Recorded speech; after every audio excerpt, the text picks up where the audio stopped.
എല്ലാവരും ചോദിക്കും ബോഗൻവില്ലയ്ക്ക് മുമ്പ് ശേഷം. ഞാനിപ്പോഴും ഭയങ്കര ഗ്രേറ്റ്ഫുൾ ആണ് ആ ഒരു മൊമെൻറ്റിന്.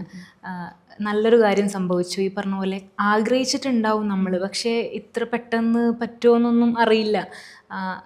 നല്ല കാര്യമാണ്. ഇപ്പോൾ ഈ പറഞ്ഞ പോലെ എനിക്കിതുവരെ ഒരു ഏത് പടത്തിൽ നമ്മൾ അഭിനയിച്ചു എന്ന് പറയുമ്പം നമുക്ക് പറയാനൊരു പേരില്ലായിരുന്നു. പക്ഷെ ഇപ്പം നിങ്ങളുടെ വർക്ക് ഏതാ നിങ്ങൾ ചെയ്തു നോക്കുമ്പം ഞാൻ അമൽ സാറിൻ്റെ ബോഗൻവില്ലയിലാണ് അഭിനയിച്ചതെന്ന് പറയുമ്പം ആൾക്കാർ റെക്കഗ്നൈസ് ചെയ്യുന്നുണ്ട്. അതാണ് ഞാൻ ഏറ്റവും സന്തോഷമുള്ളൊരു കാര്യം. ഇൻറ്റിമേറ്റ് സീൻ ഉണ്ട് എന്ന് ഇങ്ങനെ പറഞ്ഞു.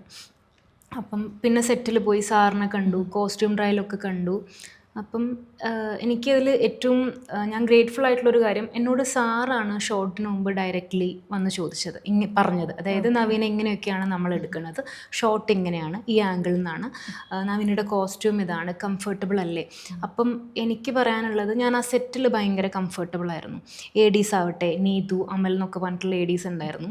പിന്നെ സാറടക്കമുള്ള ബാക്കി ടെക്നിക്കൽ ക്രൂ. കാരണം നമ്മൾ ഇങ്ങനത്തെ ഒരു രംഗം ഷൂട്ട് ചെയ്യുമ്പോൾ നമ്മൾ കംഫർട്ടബിൾ ആയിരിക്കാമെന്നുണ്ട്.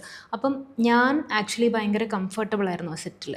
പിന്നെ ആ നോട്ടമൊക്കെ എങ്ങനെ സംഭവിച്ചതെന്ന് ചോദിച്ചാൽ ആ മൊമെൻറ്റിൽ സംഭവിച്ചു പോയതാണ്. ഈ പറഞ്ഞ പോലെ ഞാൻ മുമ്പും പറഞ്ഞിട്ടുണ്ട്, അത് ഇങ്ങനൊരു സീനാണെന്ന് പറഞ്ഞു. ഞാൻ ആദ്യം എൻ്റെ ഒരു പരിപാടി എന്താണെന്ന് വെച്ചാൽ, എനിക്ക് കണക്ട് ചെയ്യാൻ പറ്റുന്ന എന്തെങ്കിലും ഉണ്ടോ എന്ന് നോക്കും. അതായത് ഒരു സീൻ, നമുക്കൊരു ക്യാരക്ടർ കിട്ടിയാൽ നമ്മൾ കേട്ട കഥകളോ കണ്ട ക്യാരക്ടേഴ്സോ കേട്ട് എന്തെങ്കിലുമൊക്കെ നമുക്ക് അവിടെ നിന്ന് ഇവിടുന്ന് എടുക്കാൻ പറ്റിയ പരിപാടികളുണ്ടോ എന്ന് നോക്കും.